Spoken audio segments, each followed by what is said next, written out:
Thank you, Reverend Valerie. I was loving listening to the announcements because we have some cool things coming up. And one of the things I was thinking about our Christmas Day, in my mind I was adding to her announcement. It is definitely something that you can only see online because we won't be here. But what I can also tell you is you've never seen anything like it before. It is definitely a different experience. So don't think it's like a regular service that we're doing ahead of time. It's even more than that. And so that's the enticing part. So thank you, Reverend Valerie. And so can we all just simply let all the activities that are coming, the things that have already gone, simply just fall away as we take in this particular moment that we are told, and I know for sure this moment is all I ever have. And as my mind races and pings and tries to do somersaults while I am wanting to think of one thing, that presence that is within me, the divine that wants to express through me in every moment, I allow that to be my dominant thought. I know that my mind seems to just move on its own at times, but what I am knowing for sure is that this moment is divine. It is spirit-filled, and as I breathe in, I'm breathing in that life of spirit that I am processing and moving through me now in the best and highest way possible. And I know for myself, and I know for everyone in this room and within the sound of my voice across the waves, that this is a great day to be alive. It is a great day to embrace the idea that I am God expressing. And there are so many things I could do and do better and more and be of use and to simply be in this world and love life. So it's in this experience of love and gratitude that I simply release. I release my attachment to things that don't serve me. I release my attachment to any concerns that may be moving in my own life, and I allow others to be the same. And I step very purposefully and intentionally in this moment, knowing that it is perfect. And so in gratitude for all of it, I simply agree and say, and so it is. So today, the idea that came to me to talk about, to think about in preparation for this is generosity. And generosity is a great idea, but in talking about what generosity means, to me it is a warm attitude and feeling. And of course, there's a giving that's part of it, but this isn't about things, and it's not about the size of things. It's more of a consciousness of generosity.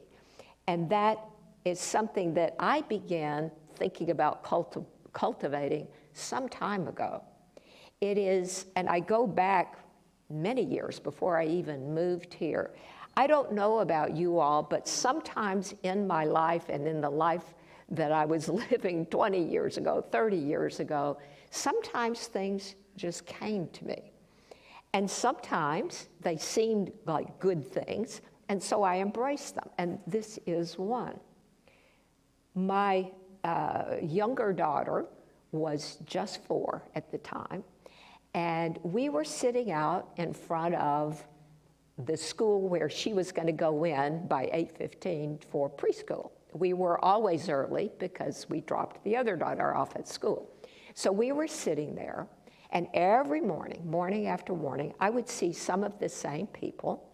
And there was one woman in particular that would go in ahead of us and into the place where we were going, actually. And I would see her, and I would often think some variation of, she just looks so good. She just looks so together. She seems excited. She just has this great attitude. And I would think this. And this probably went on for, I don't remember how long, but a pretty good while. And then one day I thought, why do I just keep that thought to myself? I don't know this woman, but couldn't I just tell her? Couldn't I just say something to her? So, as I said, we were both going in. As it turns out, we both had young 4-year-old daughters that were going to preschool. And so we took our girls in, and we were coming back out. And so this time, and it's the first time I had spoken to her, I don't remember what I said, but I said something complimentary about the way she looked, or attitude or something. The look on her face is something that's what I remember. It was this huge glow that she had. She received it. She almost had tears in her eyes. And all I did was pay a few simple compliments. Well, it was one of those things, that seed had been planted, I acted on it, and I began to do that a little bit more often. Not all the time, but I definitely did, and I have never forgotten what happened. Now, as it turns out, that year completed, and we then have 5-year-olds, and they were going to the elementary school, which was literally across the street from where I was parked and where they were going to preschool.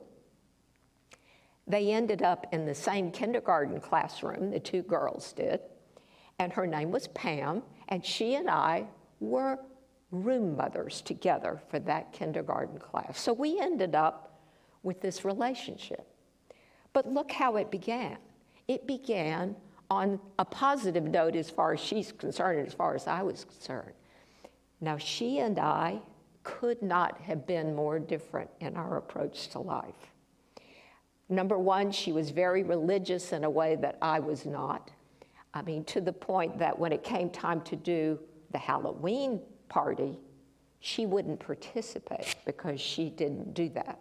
She took her daughter to some other event while we had the Halloween party. I mean, we had very different views, but it never interfered with the relationship that we had developed. We had other differences that would just come up, but we would mainly just mention them, and move on.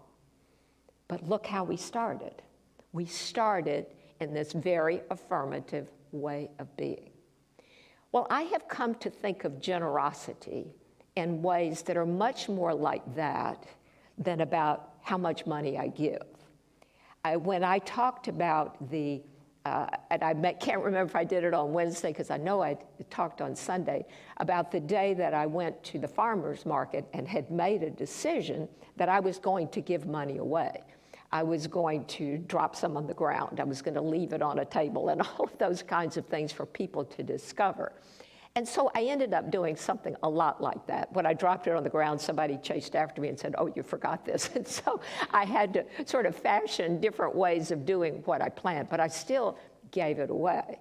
And it was such a good feeling, and it was the people who received it. I mean, they got an extra $1. If the apples cost $5, I gave them $6. And so it was an incredible thing that the appreciation seemed to be out of proportion for the amount, which just reinforces my idea that generosity is really not about the amount. It can be. I mean, you can give great amounts, but the energy is not respected of size, and it may not be money at all. In the case of Pam, it wasn't that at all. It had nothing to do with that. It had to do with a generosity of spirit, which was not a phrase that I understood then, but it's something I have embraced as an idea, to try and be generous in spirit. I treat for myself about this all the time, a consciousness of generosity in the way that we deal. Am I always successful? No. But it is my intention, and I know that that is stronger in me than sometimes when I may not be. And I remember, and I come back to that idea. So that generosity of spirit, being generous in the way you approach life. Of course, partly because I was preparing for today, I went on a walk on the streets this morning around my neighborhood. I tend to walk really fast, and I've got earbuds in my ear because I'm listening to a podcast. And so I'm just moving quite along. But I met a lot of people walking dogs, walking, just walking. And I smiled at everybody, and everybody smiled at me. And so I think that's, again, that just gets into that flow of how you could just, it doesn't matter. These are not people I know, but it does matter. It matters in how we feel. It matters how we feel and what we take in to something else. Maya Angelou said that she thinks that generosity, we have it, we practice it, because first, there is love. Well, love to me is an all-encompassing, giving emotion, principle, aspect of God. It is a huge concept.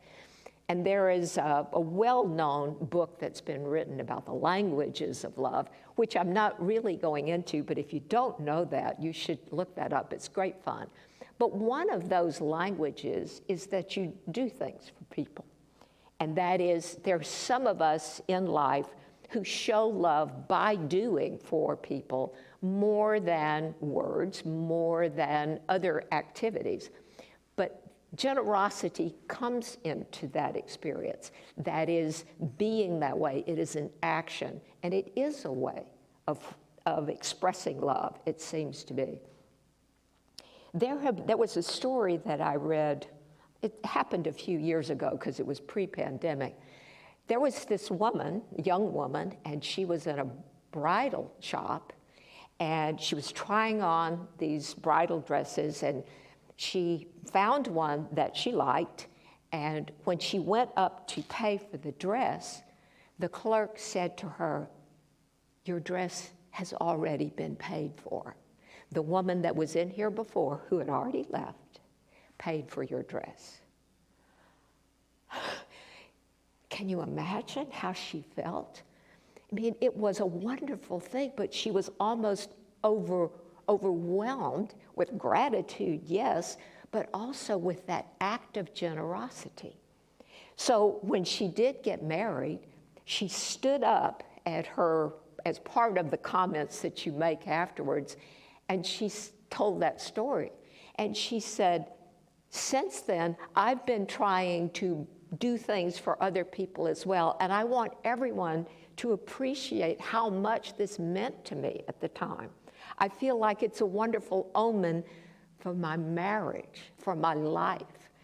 And I would hope that every one of you find a way to express that emotion to someone. And I think we've also heard stories. It got to be, I don't know, maybe popular is the wrong word, but it began to be a random acts of kindness, I would say is what it was, where, you pay the toll for the car behind you. Then you're going through a tolled freeway. Or you go through the Starbucks line. Maybe this has happened to Reverend Valerie, who is a big fan of Starbucks. Someone may have paid for her. It's just something random. You don't know who does it. It just comes to you. These kinds of generosity make differences in ways that we can't even imagine. And it's actually a good thing that we're just allowing ourselves to do this. And what a great feeling. I think that generosity is it's just an oil that moves through and lubricates life. And the more we practice it, the more that we're able to do even more and feel better about that. I know when I went to the farmer's market that day, I felt so good about the whole everything. It just gave me energy. It was an incredible amount of energy that seemed to come from that. And so it's so easy to do. You don't have to have much to give away smiles. And you don't have to have a lot to give away something that you have. I know I have things that I may not want, and I have a thing that doesn't sound like anything. It's something that goes over a clothes hanger, and it protects, it's plastic, and it protects like a coat or a jacket. Well, I was talking on Wednesday night. I have more than one, I think I have two, and this woman was talking about, I never wear this jacket that I'm wearing now, maybe once a year, and I said, oh, I bet you need one of those things that goes over the coat hanger. And she looked at me, she said, I don't know what you're talking about. I have one, and I will bring it to you. And it was just fun to do. It was just that spontaneous thing to do. When you're open, I think things simply come to you like that. And so in that idea of being there, I like that. I like that feeling. I highly recommend it. So another thing that also occurred to me, well, there was also the act of generosity. I have been in the grocery store line and received my groceries being paid for. It happened of all times on a Thanksgiving Eve, a number of years ago.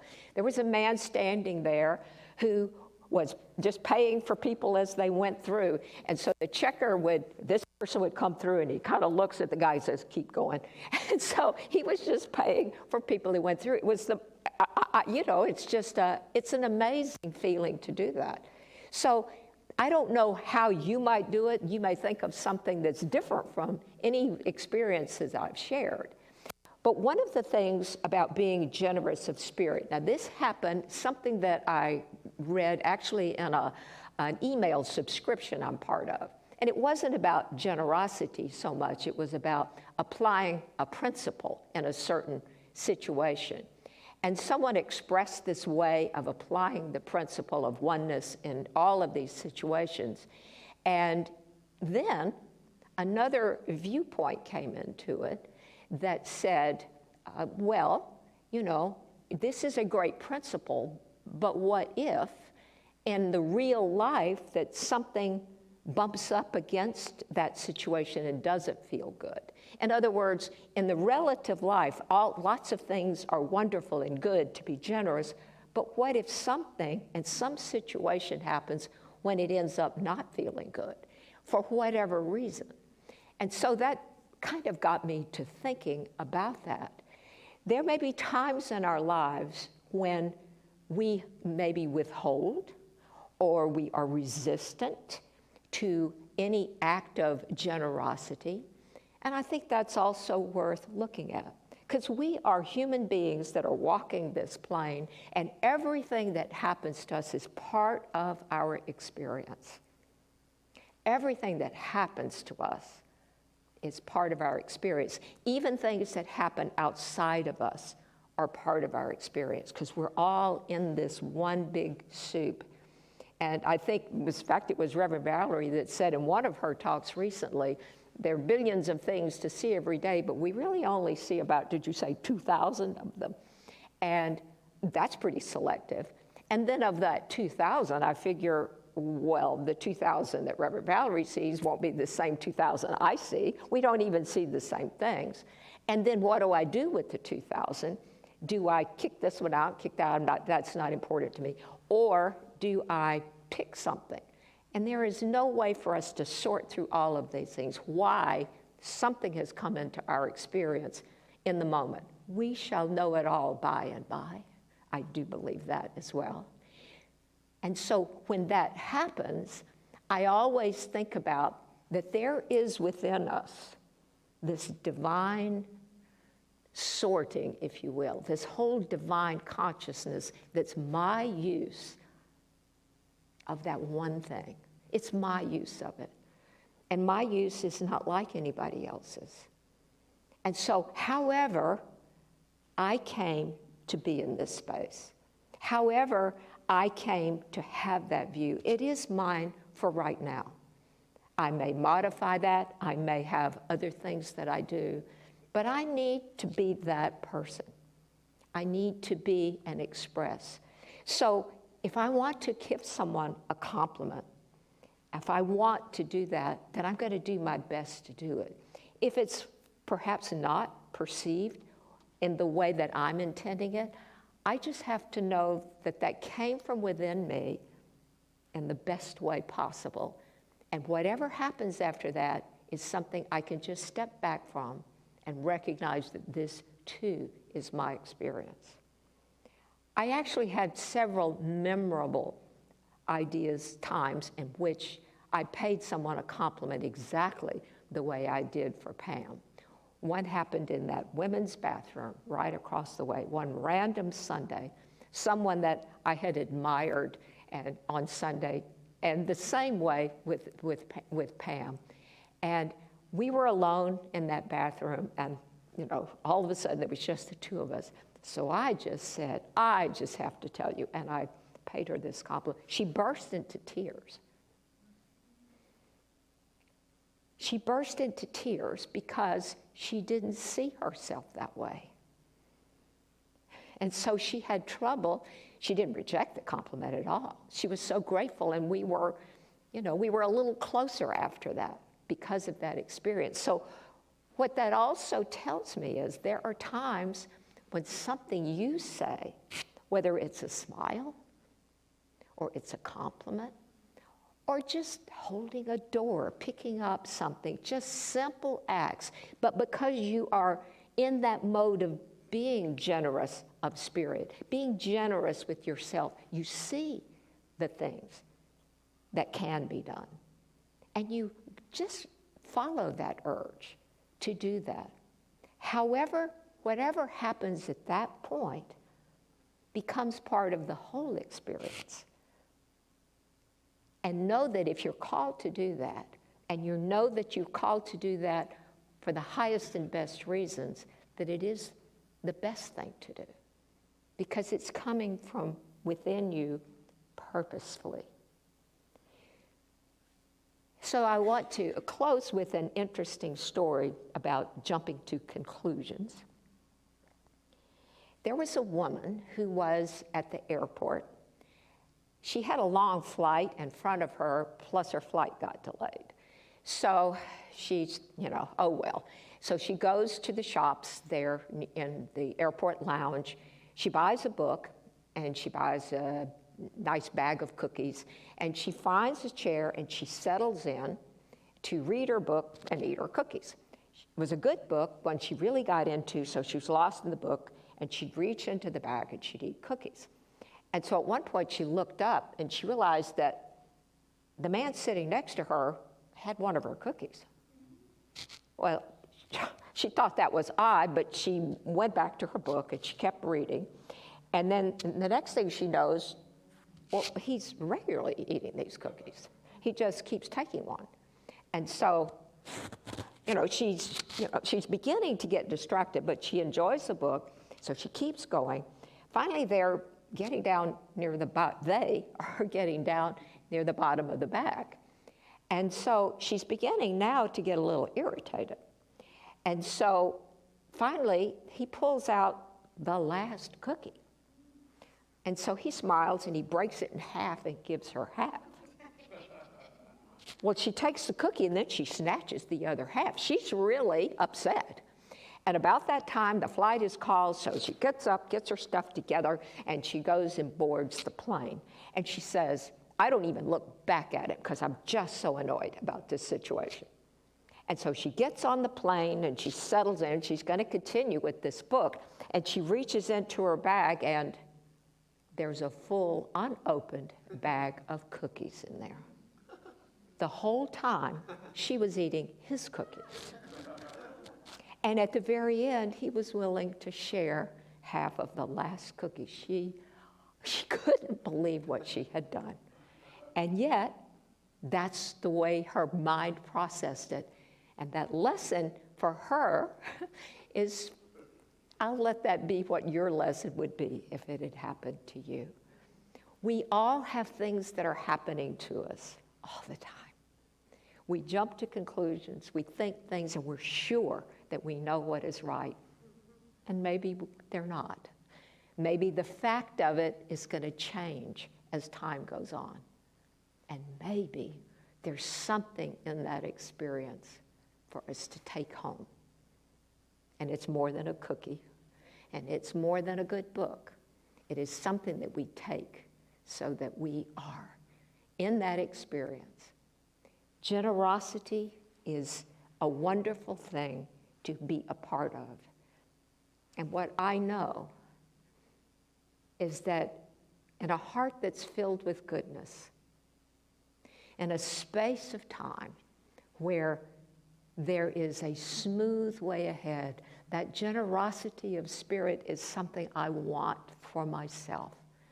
I want it for myself so that life before me simply rolls along in this smooth way. And I not only want this for myself, I want it for everyone who is willing to open and choose to be generous of spirit. I'm so grateful to know this truth, and I allow it to be so, as I say, and so it is. Thank you. This is the time where Miss Ruthie is going to start turning around and taking the plate, if you choose to be generous, I can't fail to say that, of spirit and the plate that we're offering. And it is just a wonderful way to be in the world, to be able to share. And if you want to do that, we have our blessing to say. Divine love consecrates my gift. It goes forth to heal, to bless, and to prosper all those who give and all those who receive. I rejoice in the sharing of my good, and I release my gift with love. And so it is. If any of you have any questions or comments, maybe you have a story that happened to you where someone paid for you or did something cool that you might want to share, or maybe you actually have a question. Grant has a microphone so that when you ask a question, if you speak into the microphone, then those people who are eagerly waiting for your questions and comments will be able to hear and to share. I can't, the light in my eyes, because if no hands, nobody wants to share, that's okay. So I guess we just all want to go home. And we can do that. Thank you all for being here, and I encourage you to take to heart all the things that Reverend Valerie was sharing. We are going to have a wonderful Christmas Eve service. I'm really looking forward to it. It's a warm service. Now, our decorations are a work in process. Yes, we're getting there. And so is the amount of light that we have. Everything is getting bigger and better and more. So it is, it's not even December yet, is it? Tomorrow. Thank you all for being here, and I appreciate it.